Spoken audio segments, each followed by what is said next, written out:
Okay, now we have to discuss reflection and refraction of wave. Okay, ये concept 12th में भी आएगा. Okay और डिटेल्ड में आएगा. अभी हमें ब्रीफ देखना है ऊपर ऊपर, लेकिन डिटेल्ड में वापस 12th में आएगा. अच्छा चलो. सो हमारा जैसे हमने 10th में पढ़ा था लाइट के लिए कि लाइट से कहां जाती है. रिफ्लेक्शन तो बाद में, चलो रिफ्लेक्शन का तो हमें पता है. रिफ्लेक्शन का तो पता है ना हमें कि अगर मिरर के ऊपर लाइट इंसिडेंट हो तो रिफ्लेक्ट हो जाएगी. फिर हम ओके फिर कब कैसी रिफ्लेक्ट होगी वो भी हमने देखा था, याद है. Mirror, concave mirror and convex mirror, तो रिफ्लेक्ट होते थे दोनों में. और लेंस में क्या होते थे, रिफ्रैक्शन होता था. रिफ्रैक्शन अंदर घुस जाते थे. और मिरर में क्या होते थे, बैक आते थे. ओके याद आया. अच्छा सो वैसा ही है क्या, वही है. अच्छा तो वेव में भी होगा रिफ्लेक्शन भी और रिफ्रैक्शन भी. तो अगर रिफ्लेक्शन हो रहा है तो लॉज ऑफ रिफ्लेक्शन ये भी फॉलो करेगा, और रिफ्रैक्शन हो रहा है तो रिफ्रैक्शन में भी जो हम डिस्कस करते थे, क्या डिस्कस करते थे कि सपोज अभी मैं पूछ लूं तो अगर डेंसर मीडियम से रेयरर मीडियम में लाइट जा रही है तो वो टॉवर्ड्स द नॉर्मल बैंड होगी या अवे फ्रॉम द नॉर्मल. फिर से डेंसर से रेयरर में जा रही है, लाइट जा रही है डेंसर मीडियम से रेयरर मीडियम में, तो वो टॉवर्ड्स द नॉर्मल बैंड होगी या away from the normal band होगी. अरे वाह सही. ओके अच्छा चलो तो करेक्ट है. हाँ तो समझते हैं रिफ्लेक्शन एंड रिफ्रैक्शन. तो वैसा ही है सेम. ये है हमारा इंसिडेंट वेव, उसको हम ऐसे वेव, ये वेव है लेकिन हम लाइट के तौर पे ही दिखाते हैं क्योंकि लाइट भी क्या है, वेव, इलेक्ट्रोमैग्नेटिक वेव. अच्छा सो इंसिडेंट वेव, ये हमारा जो इंसिडेंट हो रहा है उसको इंसिडेंट वेव बोलेंगे, और जो रिफ्लेक्ट हो रहा है उसको रिफ्लेक्टेड वेव बोलेंगे, और जो अंदर घुस गया उसको हम बोलेंगे रिफ्रैक्टेड. ये रिफ्लेक्टेड और वो रिफ्रैक्टेड. और अगर ऐसा कंफ्यूजन ना रखना हो तो हम दूसरा वर्ड भी यूज करते हैं, दैट इज ट्रांसमिटेड. ट्रांसमिट हो गया, अंदर घुस गया. ओके तो ट्रांसमिटेड वेव, तो वो ना ऐसे कंफ्यूजन ना हो इसलिए ट्रांसमिट, नहीं तो लिखा हुआ है ये देखो रिफ्रैक्टेड, लेकिन ट्रांसमिटेड रखेंगे हम. तो क्या इंसिडेंट वेव, वहां पे हम रे वर्ड यूज करते थे, इंसिडेंट रे, नॉर्मल रे एंड रिफ्लेक्टेड रे ऐसे बोलते थे ना. यहां पर हम क्या बोलेंगे, इंसिडेंट वेव. नॉर्मल तो मतलब होता ही है. ओके वो वेव बोलो या रे बोलो, नॉर्मल. ओके और रिफ्लेक्टेड वेव. ओके सो ये है हमारा नॉर्मल,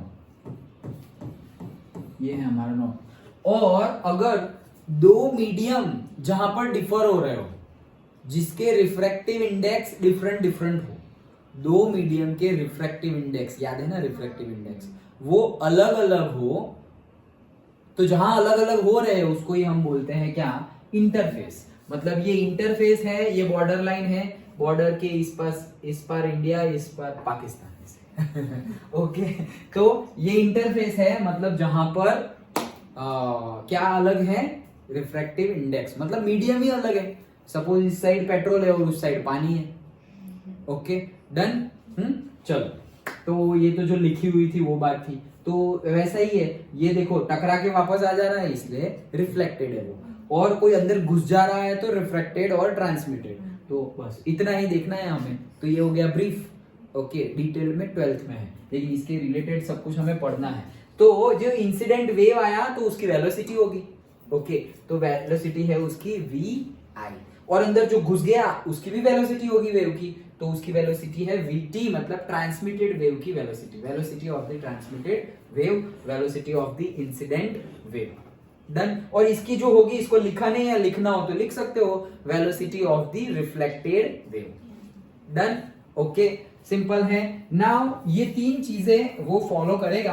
क्या क्या ये हमने पढ़ा था. Okay angle of incidence is equal to angle of reflection, ये हमने पढ़ा था. ओके तो ये जितना एंगल होगा उतना ही एंगल ये रिफ्लेक्शन का होगा. हमने कॉनकेव और कॉन्वेक्स मिरर में भी ये फंडा अप्लाई किया था कि जहां पर हम ऐसे, अब पता ही है, अभी कहां रिवीजन करें उसको.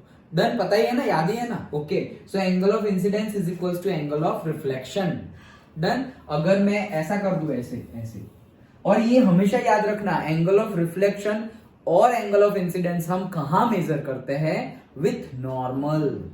नॉर्मल के साथ मेजर करते हैं. ओके मतलब कि जैसे कि ये है मेरी सरफेस और ये ऐसे आया, ओके, और ये है मेरा नॉर्मल। डन।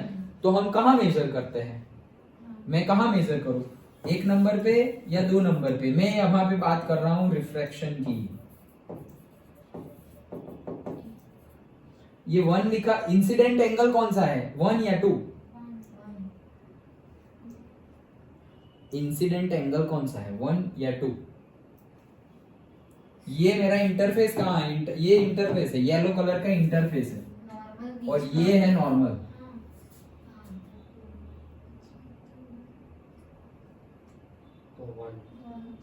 वन, हाँ 1, ओके। नॉर्मल के साथ जो हो वो हमारा इंसिडेंट एंगल। Done, okay. फिर यहां से वो रिफ्लेक्ट होगा, ये आ गया ऐसे।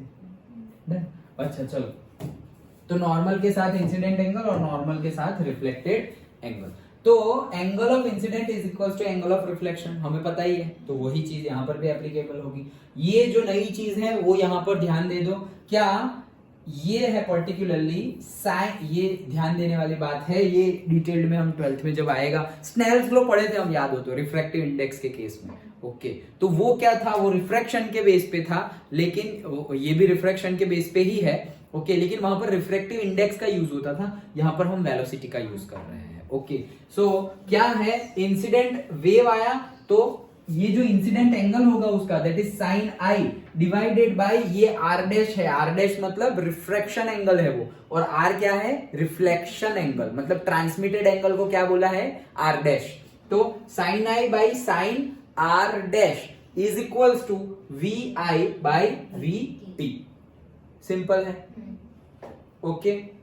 फिर से क्या, ये पहला मीडियम है तुम्हारा और ये दूसरा मीडियम है, तो पहले मीडियम का जो एंगल है उसका साइन फंक्शन डिवाइडेड बाय दूसरे मीडियम का जो एंगल है उसका sine function, that is equals to पहले मीडियम की वेलोसिटी ई अपॉन में दूसरे मीडियम में जो उसकी वेलोसिटी होगी वो। फिर से बोल रहा हूं, ध्यान से सुनो, क्या पहले मीडियम में जो एंगल है उसका साइन फंक्शन, मतलब कौन, ये, डिवाइडेड बाय दूसरे मीडियम में जो एंगल है रिफ्रैक्शन एंगल आर डैश, उसका भी साइन फंक्शन, मतलब ये, उनका रेशियो इज इक्वल्स टू पहले मीडियम में जो वेव की वेलोसिटी है वो डिवाइडेड बाय दूसरे मीडियम में जो वेव की वेलोसिटी है वो। सिंपल है, डन। रह गया यार, पक्का। और स्नेल्स लॉ जो अभी आया है तो बता देता हूं, स्नेल्स लॉ जो हम 12th में यूज करेंगे वो क्या है, रिफ्रैक्टिव इंडेक्स, मतलब ये एंगल यहां बनाया तो रिफ्रैक्टिव इंडेक्स इसका μ1 sin i is equals to μ2 sin r dash. ये है हमारा स्नेल्स लॉ। ये μ1 क्या है, रिफ्रैक्टिव इंडेक्स ऑफ मीडियम 1, और μ2 रिफ्रैक्टिव इंडेक्स ऑफ मीडियम 2। जैसे कि यहां पर एयर हो और यहां पर वाटर हो, तो याद है क्या वैल्यू, एयर के लिए क्या था रिफ्रैक्टिव इंडेक्स, और वाटर का रिफ्रैक्टिव इंडेक्स एक भी नहीं याद, हाँ 1.3 याद है, नहीं है, चलो कोई बात नहीं, 12th में जब आएगा तब वापस डिस्कस करेंगे, ओके। ग्लास के लिए था, वाटर के लिए था 1.3, 1.5 एयर के लिए था, याद आया, तो कोई बात नहीं, चलो अभी तो इतना तो पता चल गया ना, ओके, हाँ डन। चलो, और थर्ड बात हमें जो डिस्कस करनी है वो क्या, कि अगर रिफ्लेक्शन और रिफ्रैक्शन, देखो यहां पर सब कुछ सब होगा, हाँ, मतलब कोई वेव आ रहा है तो वेव का एक पार्ट, मतलब ऐसा समझो 10 वेव्स आ रहे हैं, 10 वेव्स, तो 10 में से सपोज 6 रिफ्रैक्ट हो गए और 4 क्या हो गए, रिफ्लेक्ट हो गए। ऐसा कुछ भी हो सकता है, हमें नहीं पता, मटेरियल के डिपेंडेंट, ये जो इंटरफेस है, मीडियम है, उसके अकॉर्डिंगली जो होना है हो सकता है, लेकिन कहने का मीनिंग है दोनों हो सकता है एक साथ, मतलब रिफ्लेक्शन और रिफ्रैक्शन एक साथ हो सकता है, ऐसा बोल रहा हूं, ओके। मतलब इंसिडेंट वेव आया तो थोड़ा पोर्शन क्या हो गया, रिफ्लेक्ट, और थोड़ा पोर्शन क्या हो गया, ट्रांसमिटेड और रिफ्रैक्टेड, डन। तो उस केस में हम क्या बोल सकते हैं कि जो लैम्बडा है, ये फॉर्मूला तो हमें पता ही है, कल भी हमने डिस्कस किया था, क्या, nu is equals to C by lambda, मतलब वी बाय लैम्बडा, ये कल हमने डिस्कस किया था केमिस्ट्री का भी याद करके, ओके। तो nu is equals to v by lambda, where v is the velocity, nu is the frequency, ये lambda is the wavelength. Done. तो ये हमने डिस्कस किया था। अभी फ्रीक्वेंसी को तुम ऐसे f लिख दोगे तो क्या आएगा, लैम्बडा इज इक्वल्स टू, तो lambda is equals to v by nu, और न्यू को तुम f लिख सको तो लिख दो f by v by f। तो कहने का मीनिंग क्या है, अगर वेव हमारा एक मीडियम से दूसरे मीडियम में जा रहा है तो उसकी फ्रीक्वेंसी कभी भी चेंज होती नहीं है। लिख लो sentence, okay. Frequency does not change when wave going from one medium to another medium. Frequency does not change, frequency change नहीं होगी when wave is going from one medium to another medium.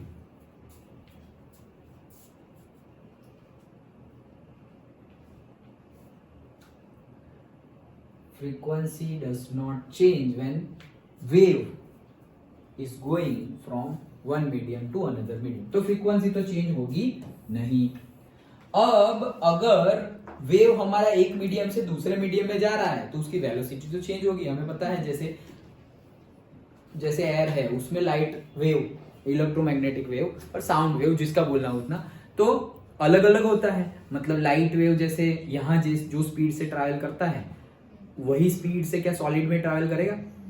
नहीं करेगा, हमें पता ही है। Okay, सो कहने का meaning ये है कि वेलोसिटी तो मीडियम चेंज होने से चेंज हो जा रही है। वेलोसिटी चेंज हो रही है ना, फ्रीक्वेंसी चेंज नहीं हो रही, लेकिन वेलोसिटी क्या हो रही है, चेंज हो रही है। जैसे एयर में लाइट आ रही है और पानी में लाइट जा रही है या सॉलिड में लाइट जा रही है, तीनों में उसकी वेलोसिटी डिफरेंट होगी। तो वेलोसिटी तो डिफरेंट है, फ्रीक्वेंसी डिफरेंट नहीं है, तो लैम्बडा भी क्या होगा, डिफरेंट होगा। ये चेंज हुआ ना तो ये भी चेंज हो जाएगा। तो wavelength and velocity will be different in different medium. मतलब तुम एक मीडियम में चल रहे हो तो पर्टिकुलर वेलोसिटी है, पर्टिकुलर वेवलेंथ है, पर्टिकुलर फ्रीक्वेंसी है, वो रहेगी। फिर एक मीडियम में से तुम दूसरे मीडियम में घुस गए तो फ्रीक्वेंसी तो चेंज नहीं होगी, लेकिन वेलोसिटी भी चेंज हो जाएगी और वेवलेंथ भी चेंज हो जाएगी। सिंपल। ओके, क्या क्या चेंज होगा, फिर से वेवलेंथ और वेलोसिटी चेंज हो जाएगी, और क्या चेंज नहीं होगा, फ्रीक्वेंसी चेंज नहीं होगी। ये अच्छे से याद रखना। अभी ये चैप्टर में भी, आगे की थियरी में और फ्यूचर में 12th में भी बहुत इंपॉर्टेंट यहां से एमसीक्यू या कंसेप्ट बनेंगे। डन। ओके, क्या समझा हमने, ये तीनों रूल में क्या समझा, रिफ्लेक्शन एंड रिफ्रैक्शन में हमने समझा, ये सब तो हमें पता ही था, फिर भी हमने डिस्कस किया। हमने समझा कि incident angle is equals to reflected angle होता है। दूसरा हमने समझा कि जो sine I by sine R dash है दैट इज इक्वल, एक रिफ्लेक्शन के लिए, एक रिफ्रैक्शन ट्रांसमिटेड के लिए आर डैश वाला। ओके, तो sine I by sine R dash is equals to V I by V T, and one is for the wavelength, frequency and velocity। तो frequency does not change, velocity and wavelength will change while going from one medium to another medium। अगर तुम air में से जाके वापस air में ही जा रहे हो तो कुछ चेंज नहीं होगा। अगर तुम्हारा जैसे यहाँ पे एयर है, यहाँ से ऐसे जा रहा है तो कुछ चेंज नहीं होगा भाई, क्योंकि एयर में ही घूम रहे हो। मीडियम चेंज हो जाए तो होगा। डन। ओके, सिंपल है। तो ये हमने रिफ्लेक्शन एंड रिफ्रैक्शन का कंसेप्ट समझा। Now we have to discuss this.